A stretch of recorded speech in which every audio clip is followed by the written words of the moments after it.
I should like to state at the start that I am not now and never have been a communist. Ask them if they ever found in me anything except the highest adherence to duty and honor. If I am lying, I should go to jail. If Mr. Chambers is lying, he should go to jail. I am not and never have been a communist. In this cell, there was also Owen J. Lattimore. All that Senator McCarthy has been trying to do is expose the communists who have infiltrated the Department of the Army. And let me say that I am honored when people come up to me on the streets, perhaps I don't deserve this honor, and say, you're the man who killed Joe McCarthy.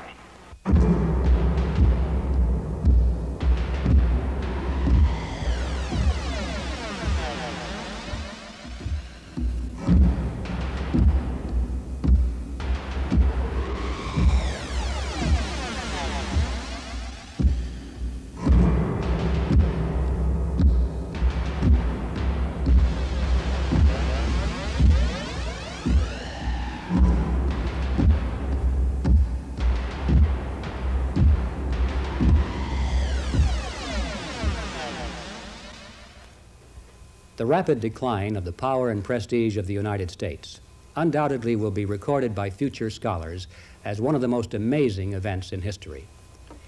With the defeat of the Axis powers in 1945, the United States stood at the apex of world leadership. She commanded the most powerful military force the world had ever seen. Her economy bolstered scores of nations. She was respected even by her conquered enemies. But long before the children born in that war could vote, the tide had already turned. And by the time their children had grown, the United States had retreated from victory and was struggling for survival in a hostile world. Her military forces had become inferior to those of her enemies. Her economy was reeling under attack by foreign competitors. She was at the mercy of outside energy sources. Her alliances were crumbling. She was hated and jeered at the United Nations. She had been forced to retreat on every continent, while during that same time, over 70 million people each year were being absorbed by international communism. All of this in less than 2 generations. Now the question is why? The accepted view in many circles is that it just happened that way. There were no particular reasons except the normal changing currents of history in an era of rising expectations. There is, of course, another view, a view that is more skeptical of the supposed blind forces of history, and which sees events as caused by people with motives and goals and long-range plans. This is the conspiratorial view of history, as opposed to the accidental view, and it is the conspiratorial view that we shall present in this program. It's our specific purpose to explore the possibility that America's retreat from victory since the end of World War II has not been caused by random forces of history, but by design, not by a confusion factor, but by the subversion factor.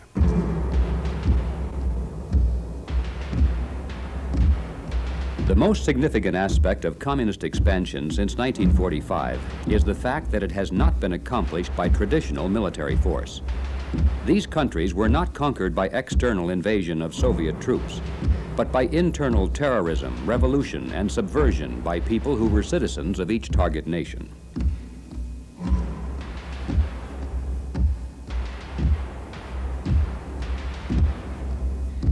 In 1967, Soviet Premier Brezhnev said, "Marxist-Leninists have always understood that socialism cannot be implanted by one country into another by military force, that it is the product of the internal development of a given society."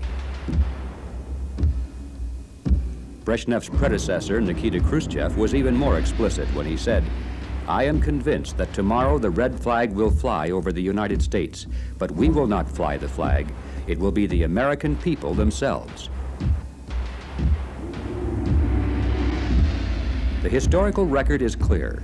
The prime directive of communist strategy is conquest from within. The second most important lesson to be learned is that at the time of takeover, the actual number of communists in any country is usually less than 3%, and in many cases, such as the Soviet Union itself, it has been less than 1% of the total population. The place to begin this inquiry, therefore, is to examine the strategy by which a tiny minority can capture control of an existing government. The success of this strategy has been largely the result of two factors working together.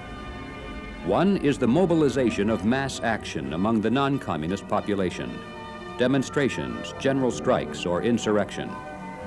The other is the paralysis of the target government, the inability to fight back effectively, indecision, delays, blunders. It's not surprising, therefore, to learn that a major part of communist strategy is devoted to techniques for creating exactly these two conditions: mobilization of the masses and paralysis of the government. In August of 1922, at a secluded resort near Bridgman, Michigan, law enforcement officers raided a meeting of the top leaders of the Communist Party of America. Hundreds of secret documents were seized. One of the most revealing of these was a directive from Moscow, signed by members of the Executive Committee of the Communist International. In this document, it was firmly established that the Communist Party of America was not independent, but merely a branch of the international organization under firm control of the Soviets. The directive said, "The ruling of the Communist International must be accepted as obligating every member of the Communist Party of America, minority or majority." Another important document was written by the American communists themselves. It said, "The great mass of the working class cannot be formed into organizations consciously under the control of the communists. The communists, therefore, are compelled to function as an underground party. The Communist Party is obliged to penetrate all existing working class and semi-working class organizations to reach the masses, using these organizations as tools and auxiliaries of the Communist Party." The directive made clear that under favorable circumstances, it would be desirable to allow the Communist Party to come out in the open and to appear as a political party. But then it said, "Even though the Communist Party shall have come above ground, the underground organization remains as the directing organ of the open Communist Party." It's important to realize that the open Communist Party, which offers candidates for public office, is not the real organizational force of the movement. It is merely one of the multitude of surface organizations designed to lead the masses. In some countries, such as France and Italy, where communism is viewed merely as a popular political movement, this may be a major channel of mass influence. But in countries such as West Germany, England, or the United States, where the communist label is not popular, it is through the other surface organizations that the underground seeks control of the masses, while the visible communist apparatus serves as a decoy to lull the electorate into believing that the movement is small and harmless. Manipulation of the public is an important part of communist strategy, but the second and equally important objective is paralysis of the target government. For this to be accomplished, it is necessary for the underground to infiltrate into the government itself. I was one of the editors of the Student Review, which was a more or less communist-controlled student paper, and Edmund Stevens. Nathaniel Weil joined the Communist Party at Harvard in 1932 after becoming convinced that capitalism was doomed and that the only other alternatives were communism or fascism. Shortly afterward, he obtained employment under the Roosevelt administration in the Department of Agriculture. After I had been at the job for about a year, when I was 23, I received a telephone call from a voice which simply identified itself as Hal from New York. And Hal asked me to meet him at a restaurant in a part of town which government officials did not frequent. I inferred, of course, that Hal represented the Communist Party. And he told me that his name was Hal Ware. He said the decision has been taken to organize a special secret cell of communists who will be totally separated from the party and will include only those people who are believed to have a big future in the government of the United States. This unit will be under the direct control of the Communist International, and you will have nothing to do with the Communist Party or any member of it. We were under no circumstances to engage in communistic talk. We were not to indoctrinate anybody, and we were not to try to recruit anybody. A lie on that is not considered a lie. Tell us some of your activities when you were a card-carrying member. Well, I think they're the usual activities for a communist member, participating in picket lines.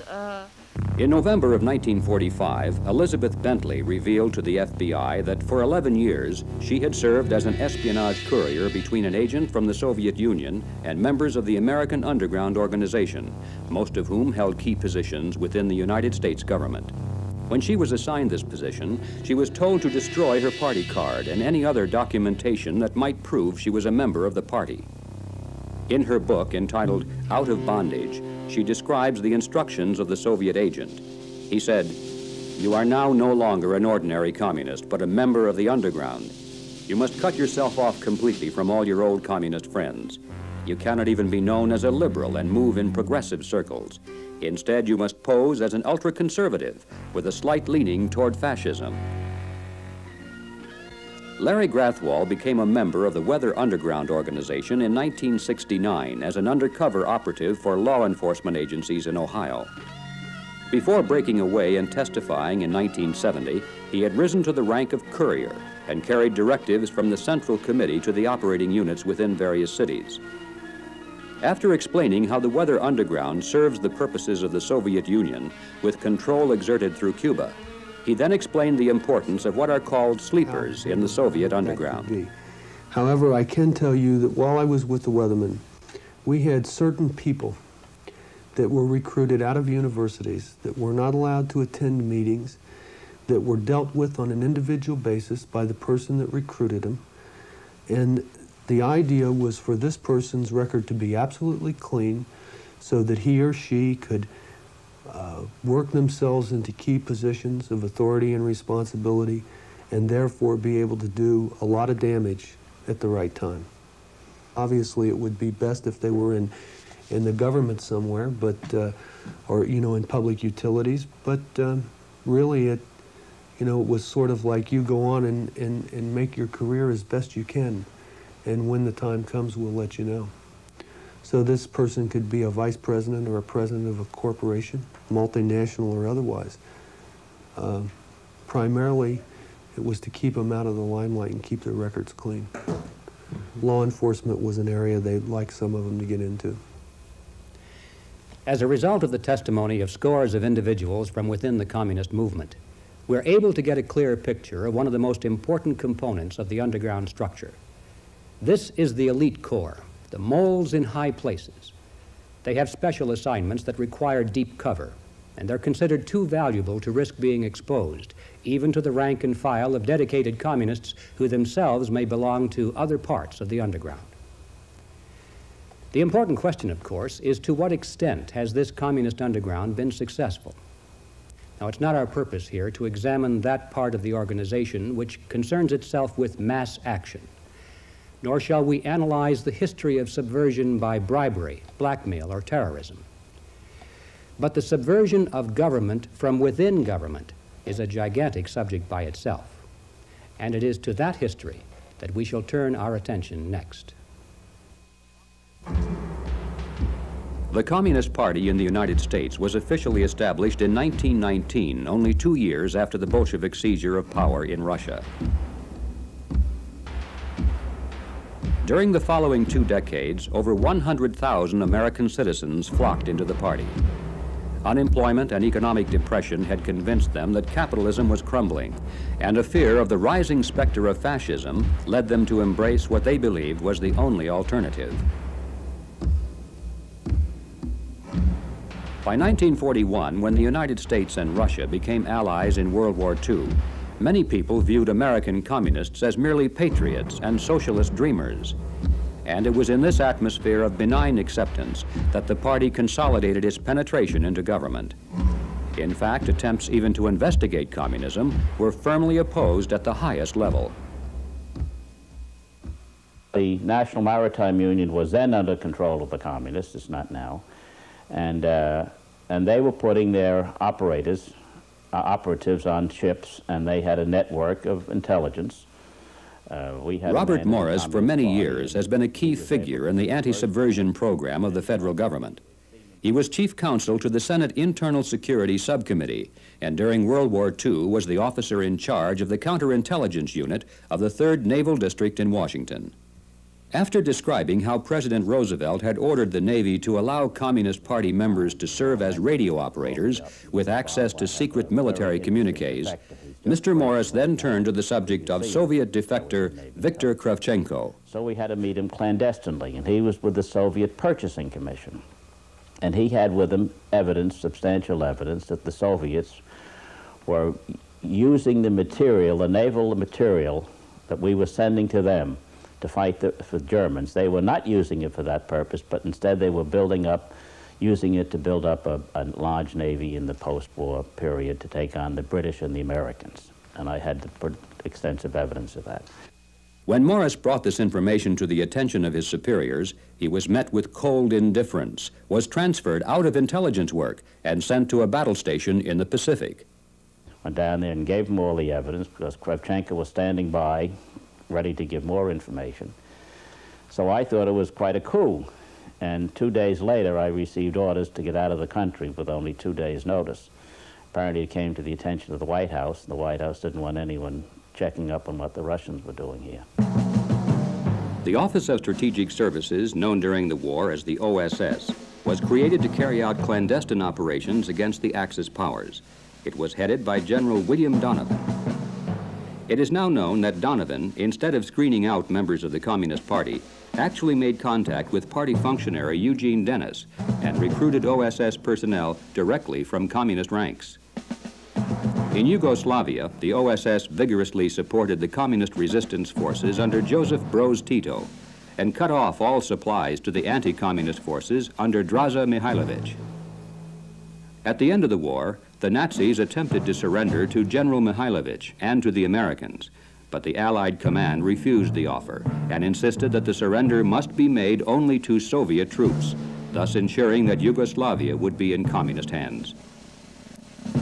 Back in the United States, when the FBI provided General Donovan with evidence that some of his OSS personnel were members of the Communist Party, he replied, "I know they're communists. That's why I hired them." After the end of World War II, the OSS became the CIA. Roosevelt issued an order to the Civil Service Commission that investigators were forbidden to ask any questions concerning the communist backgrounds or communist affiliations of any applicant for the federal service. Otto Otepka, for 36 years, was an internal security specialist for the federal government. In 1953, he became chief security evaluator for the State Department. This included, of course, people in such key components of the government as the Office of Strategic Services. One of the most ridiculous things I ever heard of as a part of the relaxation of the security procedures then in effect by the Roosevelt administration was an attempt by the president to allow the Soviet Union to have an NKVD office in Washington, D.C., while in reciprocity, the United States would be allowed to have a branch of the OSS in Moscow.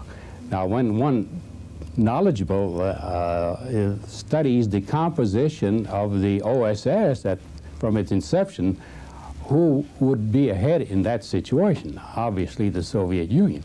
Why is that?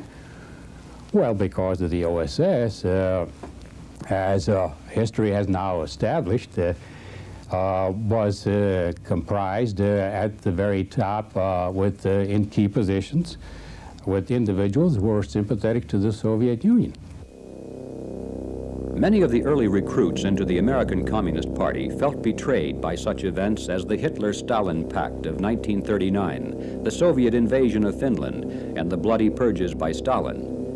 The innocent idealists dropped out of the party, but by this time many of their comrades had become hardened revolutionaries and continued to follow party directives regardless of events. Some of those who left the underground came forward to tell their story, and it is through their testimony that we have learned about those who remain behind. Whittaker Chambers was one of those who broke away.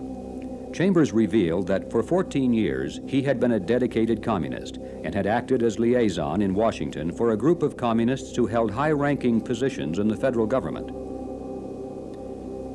Elizabeth Bentley was another one who broke from the party in disillusionment. She had held a position similar to that of Whittaker Chambers and had dealt with many of the same people. We were getting information from the Army, particularly the Air Corps, from the Treasury, from the State Department, from the OSS, from the CIA. Whittaker Chambers and Elizabeth Bentley described the existence of 3 underground groups or cells. The oldest of these was the Ware Cell, formed by Harold Ware, an official of the Department of Agriculture. The Silvermaster Cell was under the direction of Nathan Gregory Silvermaster, an official of the Farm Security Administration. And the Perlow Cell was headed by Victor Perlow, an official in the Treasury Department. Over 80 persons were identified by name as part of this espionage network. The following is but a brief sampling from that list. Harry Dexter White, Assistant Secretary of the Treasury, first U.S. Director of the International Monetary Fund, author of the Morgenthau Plan for the dismantling of post-war Germany, member of the Advisory Committee of the OSS. Laughlin Curry, Administrative Assistant to President Roosevelt, Specialist on the Far East, Personal Presidential Envoy to China. Harold Glasser, Assistant to Harry Dexter White in the Treasury Department, U.S. Economic Advisor to Foreign Governments, Advisor to Secretary of State George Marshall, helped determine which countries would receive U.S. economic aid.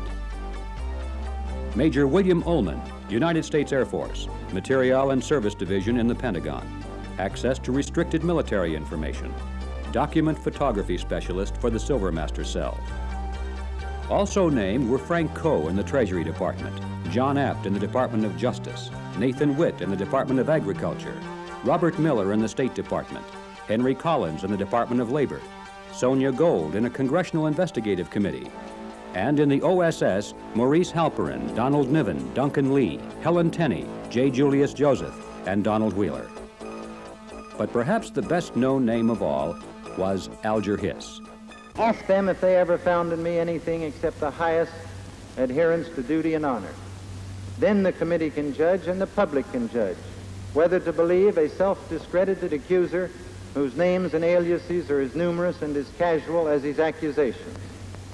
The other side of this question is the reliability of the allegations before this committee, the undocumented statements of the man who now calls himself Whittaker Chambers.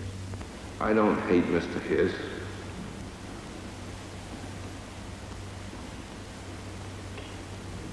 We were close friends, but we are caught in the tragedy of history.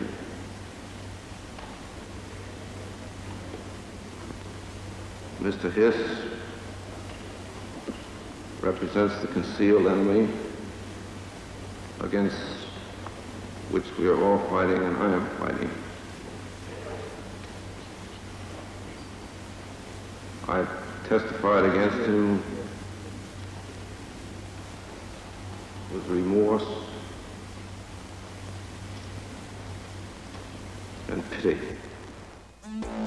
Alger Hiss began his government career as a law clerk for Supreme Court Justice Oliver Wendell Holmes. Later was employed in the Department of Agriculture, moved to the State Department and rose rapidly to the rank of Assistant Secretary of State. Was official advisor to President Roosevelt at Yalta, where major decisions were made affecting the fate of post-war Europe and China. Supervised the writing of the United Nations Charter. Was chairman and acting Secretary General at the founding meeting of the UN. In 1939, was identified as a communist agent by two independent sources, the French Intelligence Service and Whittaker Chambers. The reports were ignored and he was promoted. Again, in 1945, was implicated by the testimony of Elizabeth Bentley. Again, the reports were ignored and he was promoted. Was identified a third time in 1946 by a Soviet defector in Canada, and again he was retained and promoted. Finally, after being identified a fourth time by former communist Hedda Massing, was convicted in 1950 for perjury in connection with his denials of espionage activities.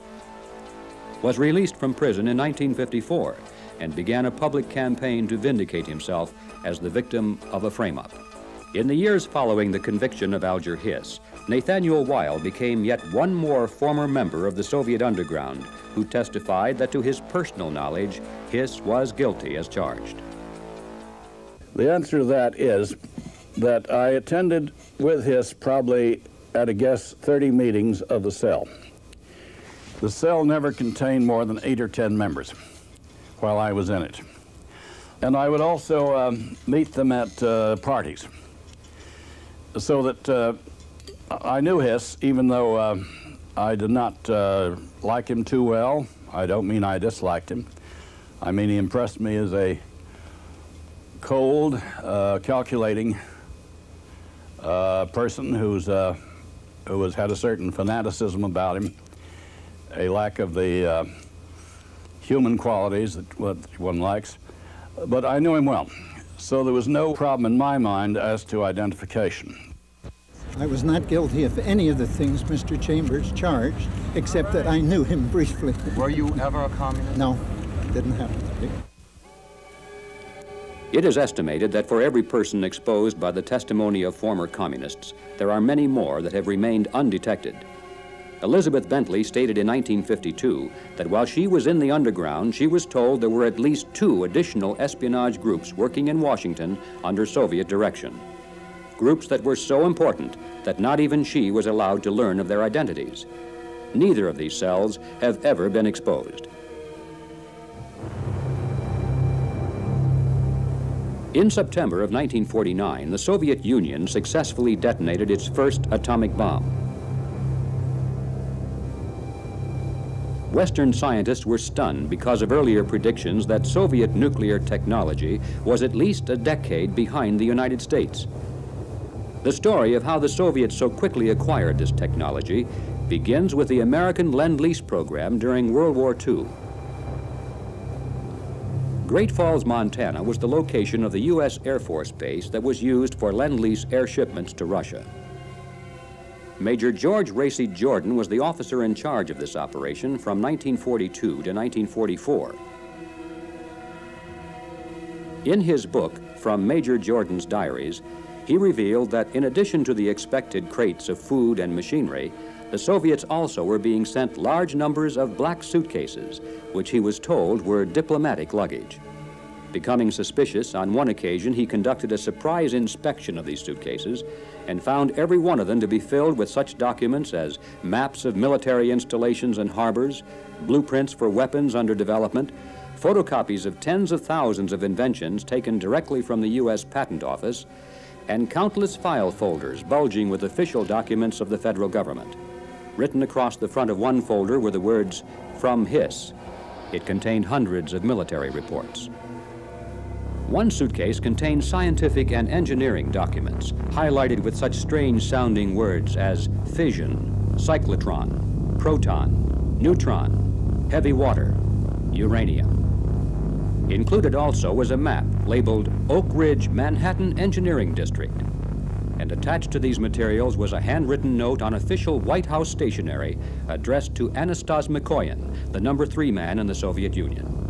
The note was signed by Harry Hopkins, the American official in charge of the Lend-Lease program, President Roosevelt's personal advisor and friend.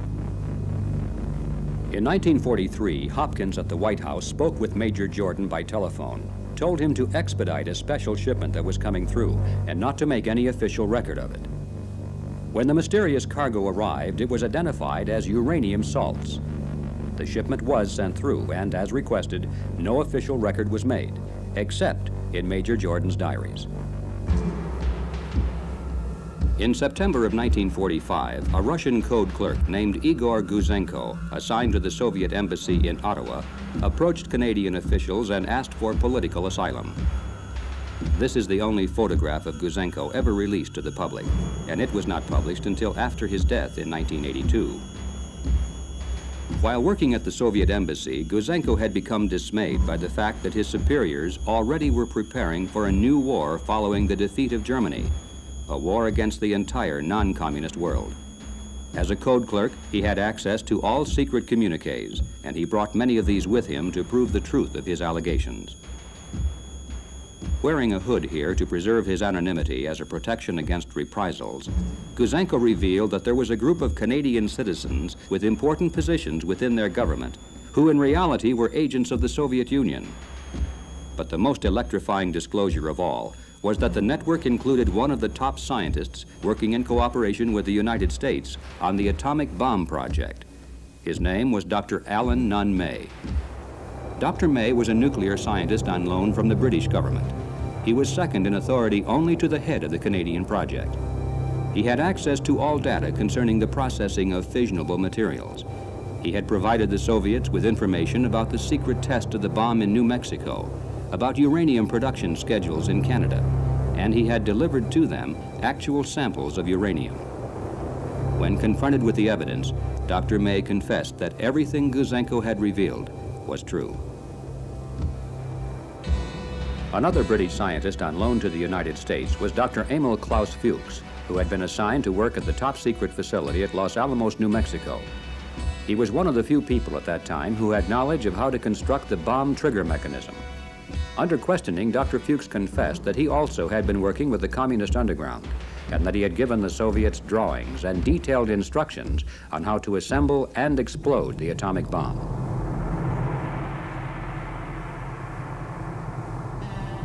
The confession of Dr. Fuchs led investigators to an American chemist by the name of Harry Gold, who was the man who hand-delivered the vital documents and drawings to the Soviet Vice Consul in New York. When Gold was confronted with Dr. Fuchs' testimony, he too confessed, and this led to the exposure of a network of American citizens who were in a position to channel top-secret nuclear information into Soviet hands. The trail led to David Greenglass, the man who made the actual drawings of the bomb's trigger mechanism, and to his sister, Ethel Rosenberg, and her husband, Julius, who were convicted and executed for their part in coordinating the espionage operation. At the conclusion of the trial, federal judge Irving Kaufman declared that this was the crime of the century. He said, "I have searched my conscience to find some reason for mercy. It is not in my power to forgive you." Also convicted at the same trial was Morton Sobel, who had attempted escape to Mexico to avoid prosecution. And finally, the trail of espionage led to Professor Philip Morrison, who admitted earlier Communist Party membership and who had access to virtually all secrets of the A-bomb while employed at the Manhattan Project. In retrospect, it is now clear that the detonation of the Soviets' first nuclear weapon in 1949 was an achievement not of research and science, but of espionage and subversion. Following the disclosure of the Soviet theft of America's nuclear technology, congressional committees began to take an interest in learning more about communist penetration into government. In 1947, for example, Louis Boudens was called to testify before the House Committee on Un-American Activities. He had served as the managing editor of the official communist newspaper, The Daily Worker, and had been a member of the party's national committee. Boudens later revealed that one of the government's most respected experts on China, Owen Lattimore, was a member of the communist underground. In this cell, there was also Owen J. Lattimore. This I know from reports received in the Politburo and given to me officially as managing editor of the Daily Worker. Owen Lattimore was the man who was sent to China by President Roosevelt to serve as the official U.S. advisor to Chiang Kai-shek, the nationalist Chinese leader who then was struggling to prevent a communist takeover of his country. John Stuart Service was another State Department China expert who came under investigation. In 1945, Service was found responsible for transmitting hundreds of classified and top-secret documents to the staff of Amerasia magazine, a communist-controlled publication. There they were copied and transmitted to the Soviet Union.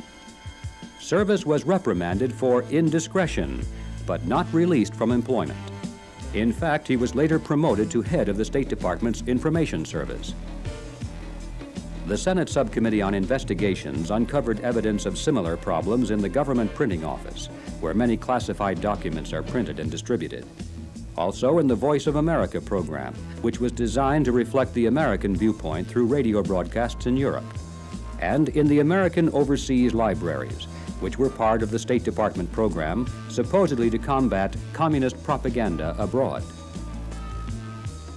The CIA and its predecessor, the OSS, came into the spotlight on numerous occasions.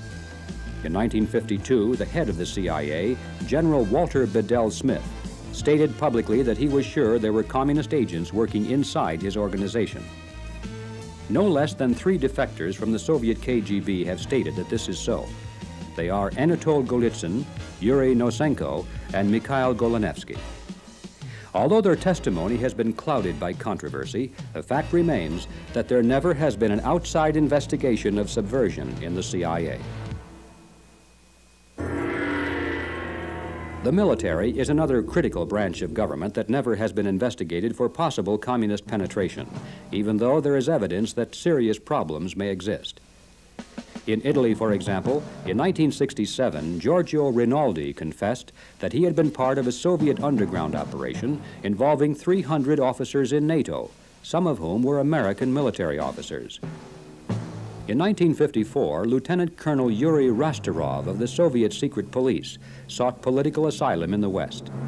He had been the director of Soviet espionage operations in Tokyo. After coming to the United States, he revealed that he personally had worked with several members of the American Military Intelligence Service. In 1964, Swedish Air Force Colonel Stig Wennerstrom admitted that for 14 years he had transmitted information to the Soviets regarding nuclear strike capabilities of NATO and the United States. When asked where he obtained this information, he replied that it was from the head of the American Intelligence Service at the Pentagon. Turning to the legislative branch of government, Senator Barry Goldwater in 1975 was interviewed on television and revealed that communists had infiltrated into the office staffs of as many as 9 members of Congress. This information, he said, came from the CIA commission of which Vice President Rockefeller was a member. I was told when I was flying to the funeral of Chiang Kai-shek with Vice President Rockefeller that his committee had learned of instances where the offices of senators had been infiltrated by Soviet agents or Soviets or some sort. I said, "Are you going to publish that?" He said he would, but it was never published. I asked him once why it wasn't. He said, "I was requested not to publish it." Now that you've asked me, I'm going to... It was never revealed who requested the Vice President not to release these findings. Infiltration into legislative staffs is a major accomplishment for the Soviets. But even more important is the placement of agents into the legislature itself, men who are legally elected to office. In 1961, the House Committee on Un-American Activities published a report entitled "The New Role of National Legislative Bodies in the Communist Conspiracy."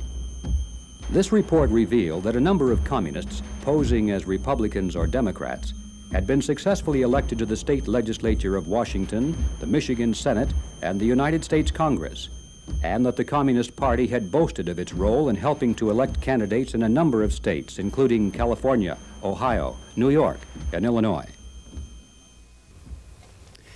By the mid-1950s, the underground apparatus of the Communist Party was in serious trouble. The one thing a conspiracy cannot survive is exposure.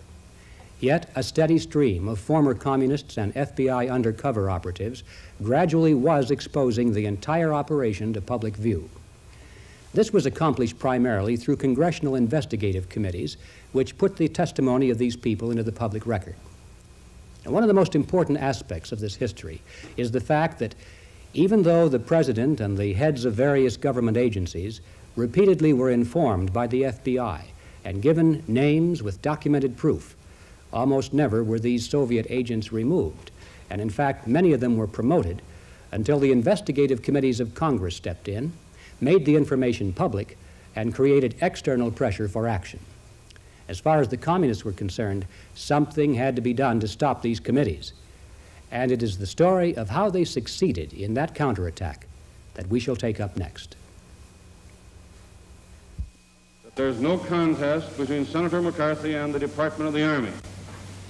All that Senator McCarthy has been trying to do is expose the communists who have infiltrated the Department of the Army. The late Senator Joseph McCarthy, in the minds of many, has become the symbol of anti-communism in America. His detractors have used the word McCarthyism to mean political hysteria and lack of concern for the rights and reputations of innocent people. His defenders view him as the fallen warrior against the hordes of pro-communists in both government and the press. It's not our purpose here to retell the McCarthy saga, but it is important to observe in passing that McCarthy's critics seldom have challenged his basic facts, choosing instead to condemn him on questions of personal style. When he claimed to possess the names of 205 security risks in the State Department, no one denied that such people were on the payroll, but they attacked him because he was not always consistent with the number of names on his list. When he said that there were pro-communist books in the overseas library program, there was no question of it, but he was condemned instead for book burning. No one denied his claim that security risks were employed at the secret testing laboratories at Fort Monmouth, but they criticized him for obtaining this information from a document he was not authorized to have.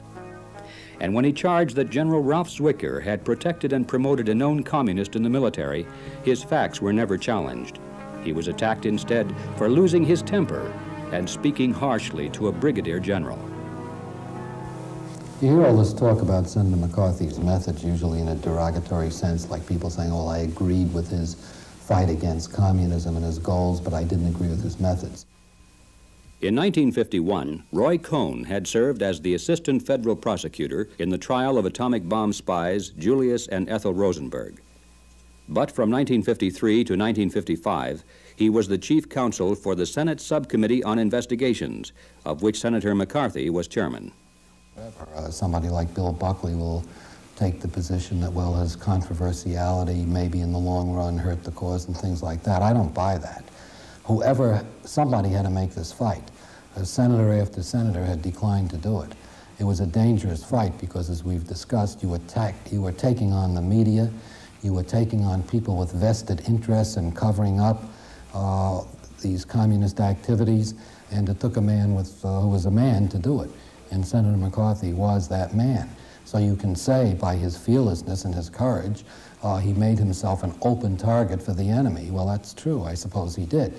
But that was the risk of the game which he was willing to take, and which I think the results he achieved, and I again keep coming back to where we are today, because you have to view everything in perspective. If the communists had turned out to be a bunch of pussycats who held free elections in Czechoslovakia and Poland and Hungary and Bulgaria and so on and so forth, and who never went near Afghanistan, or who embraced solidarity and said, you want freedom, you've got it, I'd look like an awful fool today, and I wish I did. But unfortunately, history has proved the opposite, that what we were yelling about 25 years ago has all come true, and there isn't that much left of the free world. Regardless of the controversy surrounding the career of Joseph McCarthy, regardless of whether he was the victim of his own deeds or the victim of conspiracy, one fact stands above all others. The destruction of his political career and the placement of the word McCarthyism into the American vocabulary was the turning point in the fortunes of the Soviet underground. From that moment forward, any outspoken anti-communist could be discredited in the public mind merely by labeling him a McCarthyite.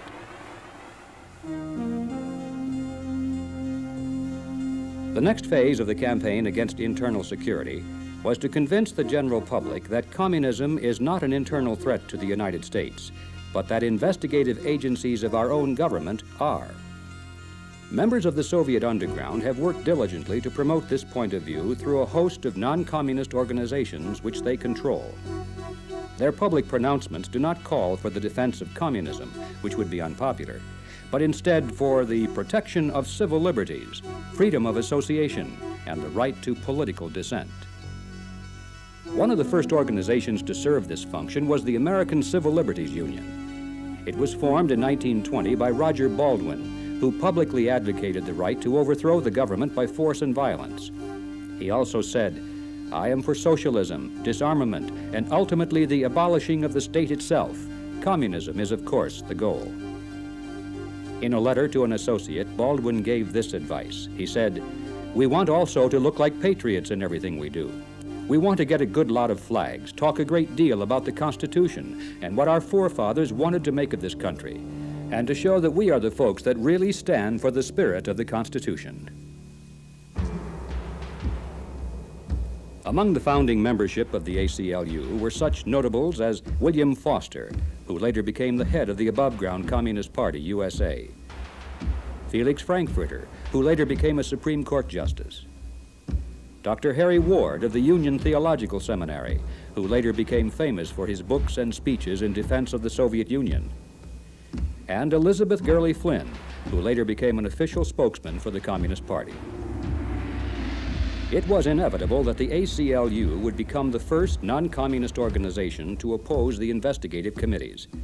It carried out a public opinion campaign in favor of the censure of Senator McCarthy, and by 1960 had made the abolition of the House Committee on Un-American Activities one of its primary objectives. One of the functions of the ACLU is to provide free legal services. Most of its officials are lawyers, and many of them belong to an organization known as the National Lawyers Guild. The National Lawyers Guild was formed in 1937 with the assistance of the American branch of an agency of the Soviet Comintern. It has been described by the communists themselves as a transmission belt for the Soviet underground. A committee of Congress officially declared it to be the legal bulwark of the Communist Party. Members of the National Lawyers Guild have provided legal defense and, in some cases, financial assistance to such groups as the Weather Underground Organization, the Puerto Rican FALN terrorists, the Black Panther Party, the American Indian Movement, and the Symbionese Liberation Army.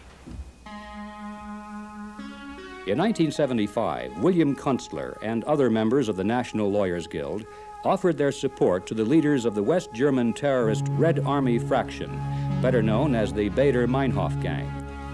They even attempted to send a team of lawyers to Germany to aid in their legal defense. One of the members of that team was Ramsey Clark, former Attorney General of the United States. Perhaps the most conspicuous group within the National Lawyers Guild has been the New York law firm of Rabinowitz, Boudin, and Standard. Leonard Boudin is the father of Kathy Boudin, one of the leaders of the Weather Underground organization. Victor Rabinowitz, his law partner, has been identified as a member of the Communist Party, and their law firm is an official agent of Cuba in United States courts. By the early 1950s, the Communist Party had launched 3 additional organizations designed to build public opposition to the investigation of communism. The first of these fronts was called the Civil Rights Congress, which used the theme of defending minority rights as a means of raising money for the legal defense of Communist Party leaders. The second was the National Committee to Abolish the Un-American Activities Committee, in which 7 of the 13 national officers were identified members of the Communist Party. The third was the Emergency Civil Liberties Committee, officially cited in 1958 as a communist front. Frank Wilkinson has been an organizer for both the National Committee to Abolish the Un-American Activities Committee and the Emergency Civil Liberties Committee. On 2 separate occasions, he has been identified in congressional hearings as a member of the Communist Party. Wilkinson currently is head of a new organization, the National Committee Against Repressive Legislation, and is sought after as a public speaker, particularly on college campuses, where he is presented merely as an advocate of civil liberties. Let us turn now to an actual event to see how these people and organizations have been able to achieve their objective. The event was a public hearing before the House Committee on Un-American Activities held in San Francisco on May 12, 1960. The purpose of the hearing was to gather testimony regarding the influence of the Communist Party in the San Francisco area. Frank Wilkinson is one of the first organizers to arrive on the scene. Working through a group called the Citizens Committee to Preserve American Freedoms, he helps coordinate the distribution of thousands of copies of his speech by Congressman James Roosevelt, in which the House Committee on Un-American Activities is bitterly attacked. Funding for this project comes from the Communist Party. Well, have you had anything to do with the demonstrations in front of the City Hall today? No, I've just been an observer of those. I understand. Wilkinson and other members of the Soviet apparatus in California formulate a 4-point strategy for attack against the committee. First, they will generate public opposition to the hearing by claiming it is a witch hunt. Secondly, they will pack the hearing room with people who are hostile to the committee, drawing heavily upon radicalized students from the university. Third, they will disrupt the hearing with tactics of open defiance, forcing the police to use crowd control measures to reestablish order. Fourth, they will treat the operation as a media event, utilizing news coverage of the action as evidence that repressive measures are used against innocent protesters. The packing of the hearing room comes off exactly as planned. The handful of friendly or neutral spectators is greatly outnumbered by an unruly crowd that comes not to listen, but to protest. When the room is filled to capacity and hundreds are turned away, communist agitators seize upon this as a propaganda device to disrupt the meeting. From left to right, we see Ralph Izzard, Archie Brown, Sally Etarian Sweet, and Saul Wachter. Open the doors! Open the doors! What are you hiding? What are you hiding? We have nothing to hide. What are you hiding? Let the people live out here. What are you afraid of? Then get out, you un-American. That's what you should do. Pack up and get out. And you are.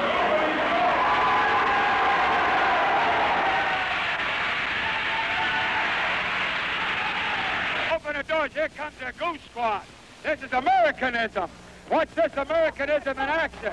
Wow, watch this Americanism in action. Watch this Americanism.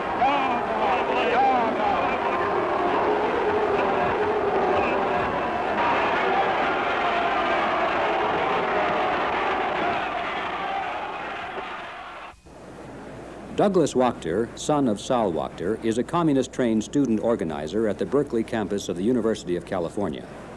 He also was an official delegate to the Communist Party's recent annual convention.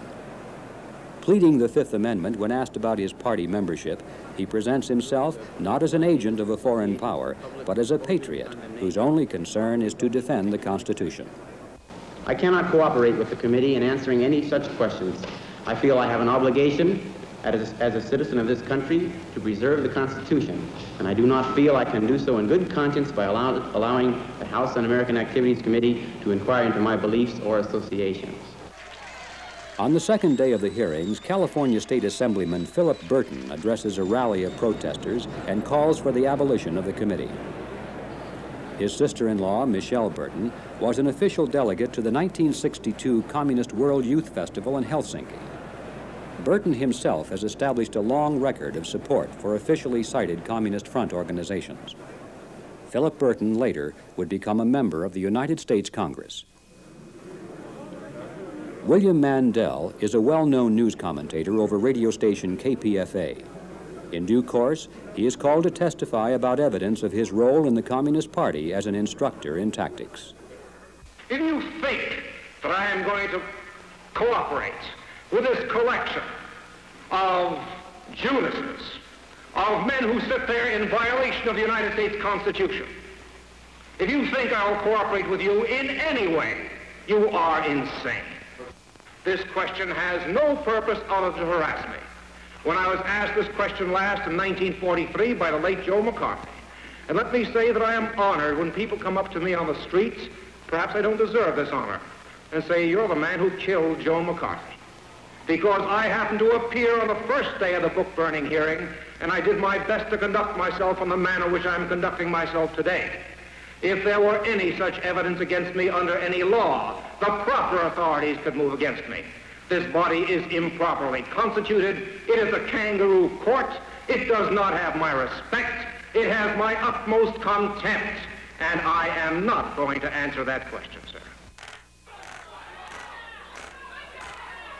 By noon of the second day, the unruly crowd has grown to such proportions that it now blocks access to other rooms in the City Hall, and the jeering and chanting interfere with proceedings in courtrooms on the third floor.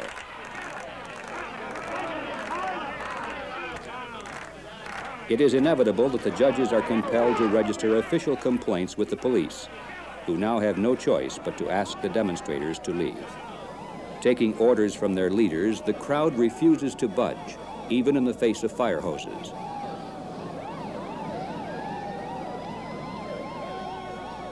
The result is a media event of great proportions, as the protesters are unceremoniously removed, one by one.